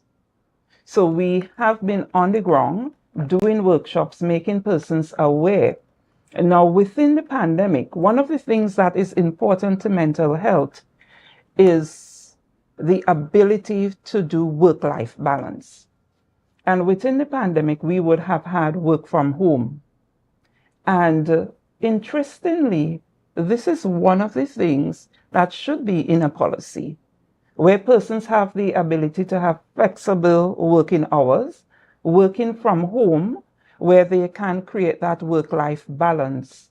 That should be one of the things in policies. Another policy that is critical is for insurances within Trinidad and Tobago to implement mental health counseling as part of the package. Because when we talk of health, our insurances basically look at physical and not mental health. So most of the policies, if not all, do not have that catchment area to deal with mental health counseling. We have in our divisions, we have the EAP. So that's one of the programs that has been implemented and is still up and running. We need to do more work on promoting that, but we still have to do some more work on policies and interventions. All right. And you're saying that this is what has to be done. So even at the level of what is being done now, are you seeing a greater shift towards including the mental health aspect into the conversation, even with, you know, new employment and existing employees being able to take a mental health day? You know what I mean? Sometimes we have to tap into that sick leave to benefit from that. But do you see a future where, you know, in addition to the regular 20 days of vacation, casual days and sick leave, that a person may have, let's just say, 10 or 8 mental health days in the year, or at least being able to justifiably request the ability to work from home even before there is an actual policy? I am seeing that shift because we are realizing that mental health is critical. And the reason it is critical is because our psychological well-being affects all aspects of our lives, and especially our work. Because if you focus and if you just look at life, we spend most of our time at work. Our families get less of us, and we spend most of our time at work. And if we spend most of our time at work, then it's critical to look at the employee's mental health. So I know for sure in my division, in my department, we have that opportunity to have mental health days in the mediation department because we are in the helping profession. So the therapeutic counselors, the mediators, the staff, because we know that it's like, who guard the guards? Yeah, and if you are providing this type of service, then definitely. So the persons within the unit I am have that opportunity to have that downtime, that mental health day.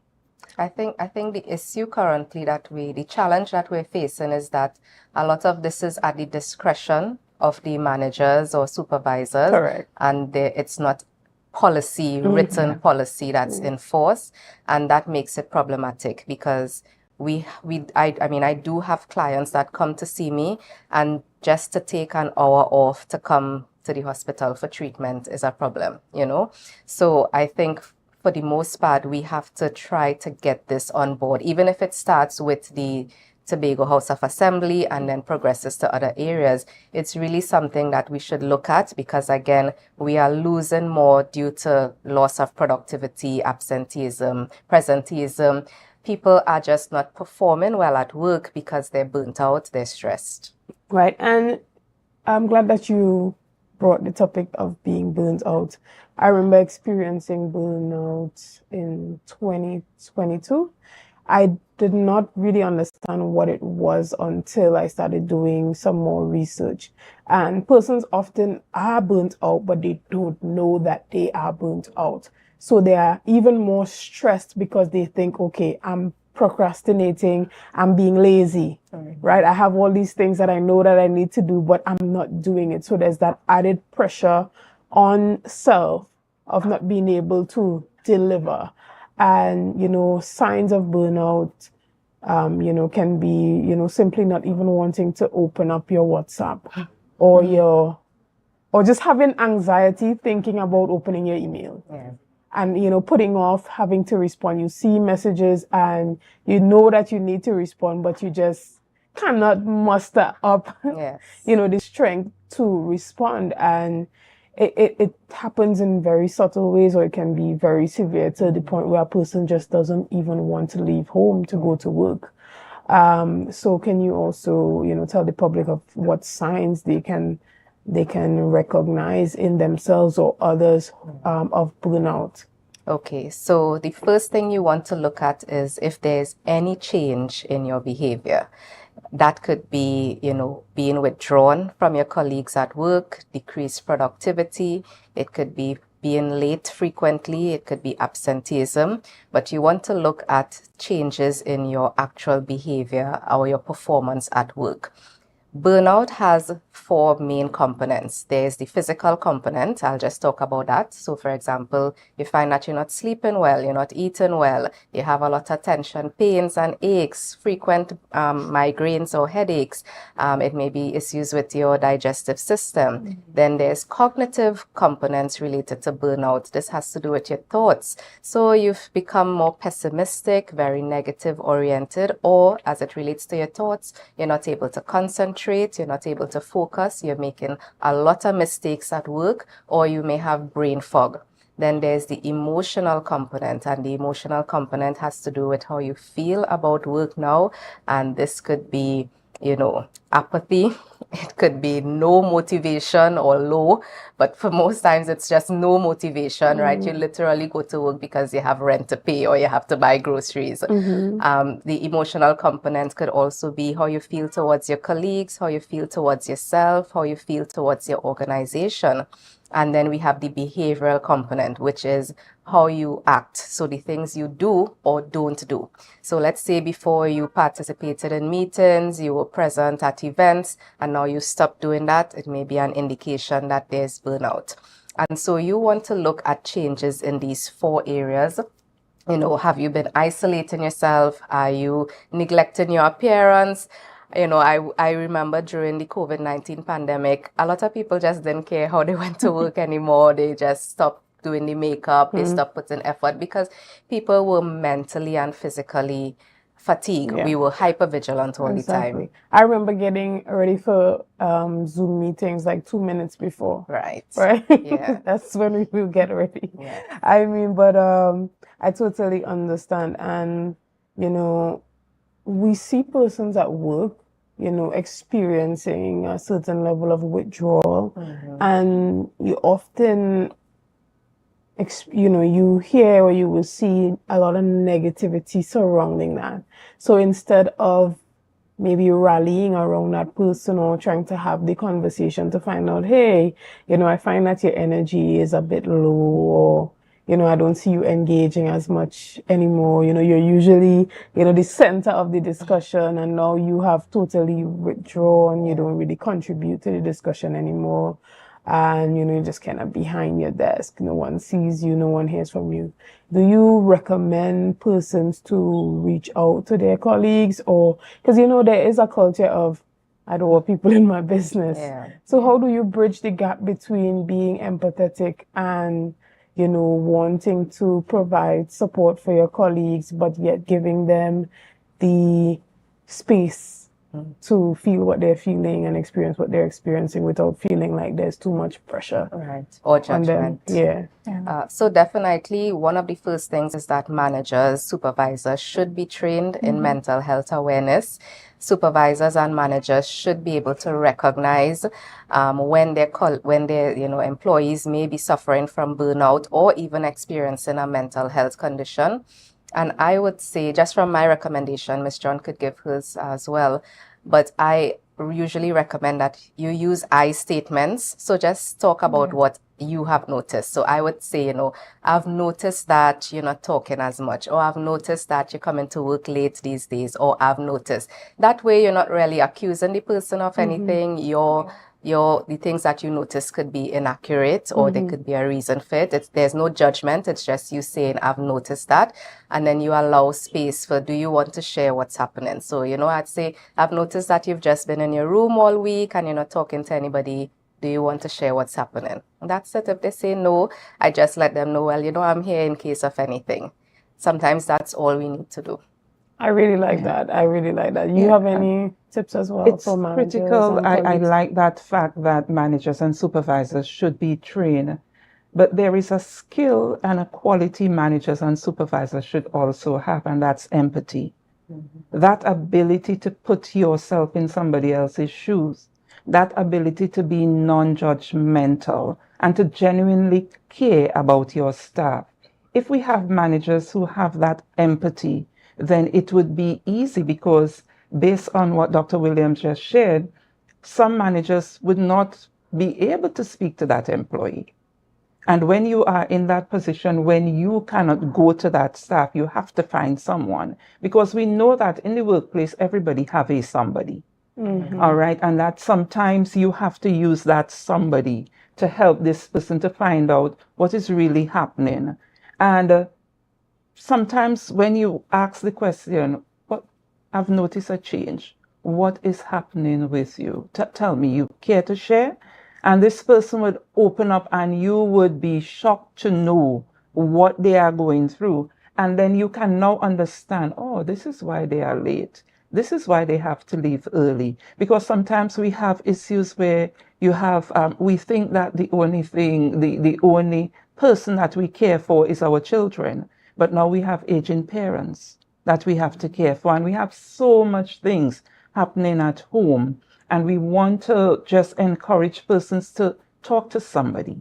Right. Yeah, just talk and to Mrs. someone. John, you are the manager over at the Community Mediation Center. How effective is mediation? Mediation is extremely effective. It helps person. Now, mediation matters. It's an alternative dispute resolution system, and it's an alternative to the court. When you come to mediation, a mediation can last from 1 to 3, 4, 5 hours. But we try not to go beyond 3 hours. If we see a mediation going beyond 3 hours, we would stop the process, because it's not wise to make decisions after that period of time, and we'll come back to the table. What mediation does, it allows person a voice. It gives you the opportunity to speak. Now, you may come to mediation for one issue, but from the time you start to express and explore, you realize the issue you came for is deep-rooted in something that would have transpired 10 years ago. So it gives you the opportunity to share, and it gives the other person the opportunity to listen, because we encourage parties to listen without thinking of a response. Listen to understand. Listen and listen with empathy. So it allows you to share your story. It allows the person to share their story, the party A and party B. And when these stories are shared in a controlled environment, the mediator's skill, the tact that the mediator would use in the process would help parties to now see things from a different perspective. And when you see things from a different perspective, now you are in a position to change your view and to start over and to continue in a better vein. Right. And we often think about mediation, as you say, as an alternative to going to court. But have you had situations where work colleagues who have created a very tense working environment, not just for themselves, but for their colleagues, have had to come to mediation, and has that been effective in settling workplace disputes?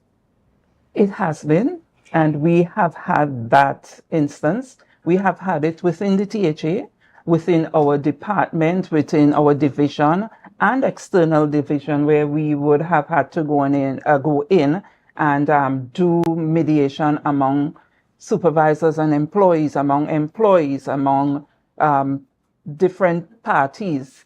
And we do this on a regular basis.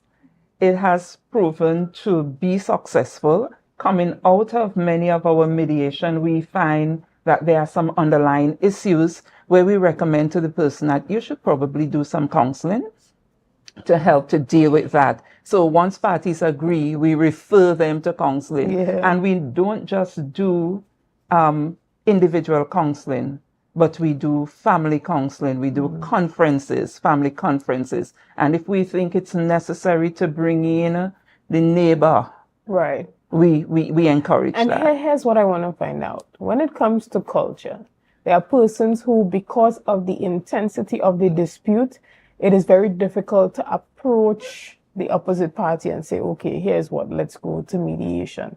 Can mediation be mandated by the court in a situation where it is extremely intense and, you know, maybe one party really wants to settle it without it becoming a court matter? Okay, so as it is, when you have an issue and you need mediation, the parties would come to the mediation center or make a call. They would report the matter, state exactly, we do our intake process, and they would provide the name and the contact number of the person they are in dispute with. When this happens, we have the responsibility to call the other party and encourage them to be a part of the process. The interesting thing is that mediation is voluntary, so persons can deny. But the persons who are calling are skillful and tactful, and encouraging you to create peace is one of our goals. So we do that, and most people, I would say 80% of the persons would comply and come to mediation. As it relates to the court, we have court annex mediation, where 70% of our cases come from the magistrate's court. So you go to the court, the magistrate here, and then they recommend this is something that needs to be dealt with in mediation. The court would now direct you to mediation unit and also send us a letter requesting mediation with the details of the matter, just the brief details of the matter. We would then call the parties. When the court sends you, it is still voluntary. However, persons respect it more, so they are more inclined to attend. But there are some persons who just say, I want the magistrate to deal with this. So they would come, they would listen, and they would end up still saying, I prefer the magistrate to pass a judgment or to deal with this. All right. Now we're going to take a brief break right here, and we'll be back as we wrap up this interesting conversation on mental health. See you soon.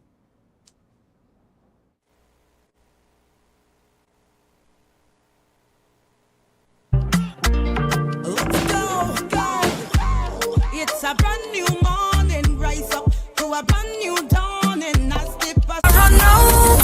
Hey, the biggest and sexy. Now here what's going on. You see this section? It makes me feel to move. You know why? It's called Pina Colada. I like Pina Colada. Oh. Forget just the girl them crave for. They really need it too. When you play with oh my goodness. And as the name says, it is as creamy as it's sweet. Never wanna leave cause the drinks them running for throw. But I really feel a vibe every time I set it right down and up and like this man, it's nothing like this. Not you be like you. Forget just me say something and nobody like you. And every single time we touch, you know I never stop. This is Pina Colada, something nice with a little bit of spice, and of course, not once, but we're gonna do it twice. Cruise make the border. We are on the road with Pina Colada. Boom, boom. Don't tell me about work I out on the road today. Don't tell me about work I out on the road today.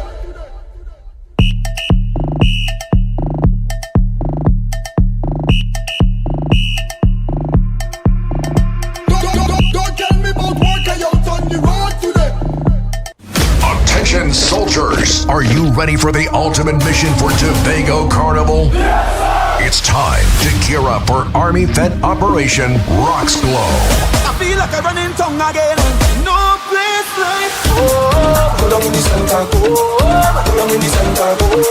We're taking the vibes out to the countryside, where a premier cast of live entertainment will be pumping all night long. Army Fat Operation Rocks Glow. Join us on Thursday, 24th October at the Sid Grace Sporting Complex, Roxborough, for the high-energy Wear White Soca Bashment Rocks Glow. Army Fed Tobago. Operation Rocks Glow. Swap down. Track 7. Tobago. Have a plan. Let me go now. Yes. Yes. Let me go. If you want life in the islands, come through Tobago. Come through Tobago. Escape Tobago. If you want vibes in the islands, come through Tobago. Come through Tobago. Escape Tobago. Wanted this all of my life. One place with all of my life. Everything that I need is all on the island. You can come in, stay more than a while. So go catch your friends, bring something, and pack up your bag, let's go. If you're looking elsewhere, na na na na. If you're going elsewhere, na na na. Yeah. Hey. Tobago updates. Na na na na. Good morning, Tobago. Na na na na. Let's go.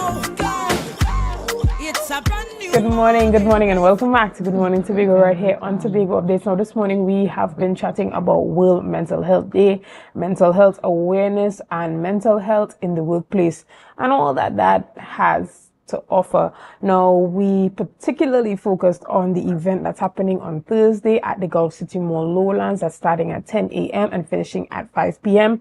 And we're hoping that all and sundry comes out on Thursday to support the event.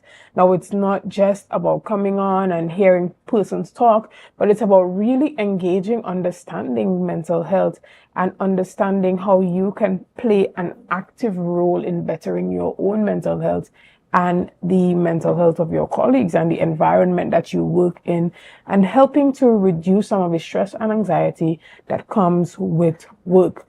Now, this is something that affects everyone. No person is, absolved from experiencing the stresses and anxiety that come with working, especially in intense environments, specifically in the health field.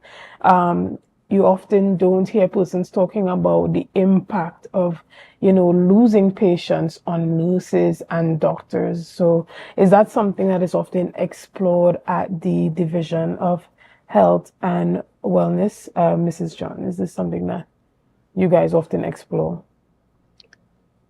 Dr. Williams? What we do offer is EAP. So when there is an event that has taken place that may include the death of a colleague, or even for staff members that have their own experiences, we try to encourage people to access EAP services, and I want to encourage all staff that have access to EAP to utilize it. Even if you feel like you're good, it's not going to hurt you to have somebody to talk to and to offload to. So we do try to encourage EAP, and taking care of yourself is something very individual. So even if the organization doesn't have something in place at this point, your personal responsibility to yourself is to ensure that you are well physically, mentally, emotionally, spiritually, financially, etc. And also what we have at our unit, we have therapeutic counselors in the mediation unit. So we do for deaths and any form of intervention for persons within different units. We would normally do crisis intervention.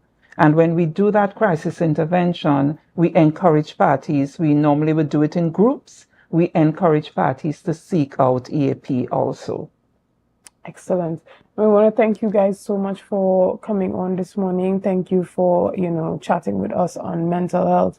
And we are really hoping that individuals engage. We're hoping that employers allow the opportunity for their employees to come down to the Gulf City Mall Lowlands, even if it's just for an hour. and, engage in the events. But before we leave, we want to allow you to, give your last remarks if there's anything that you want to. Yes, I want to encourage parents to bring their children as well, because we will have the Child and Adolescent Center in attendance. So parents, if you have concerns about your child, if you've always had questions about their well-being, emotional well-being, mental health, you are encouraged to bring your children as well, or you could come and ask questions to people that specially deal with children and adolescents. We'll also have substance abuse counselors too. So for those people struggling with any form of addiction, please come talk to the necessary person and get started on your journey to wellness. All right, excellent. Last question. What department is responsible for, diagnosing kids with autism?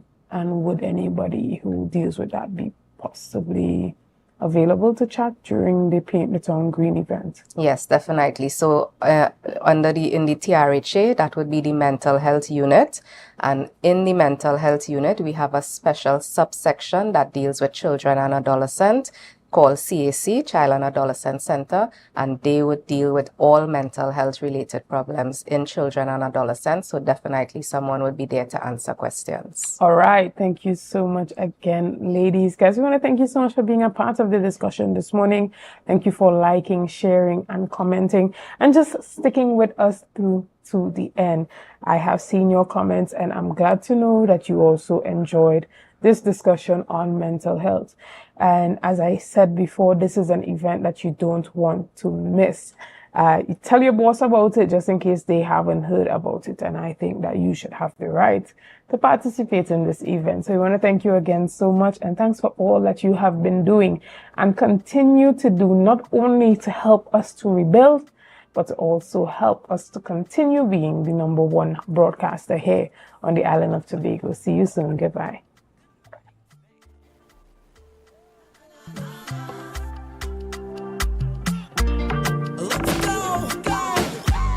It's a brand new morning, rise up to a brand new dawning as the passion start to rise.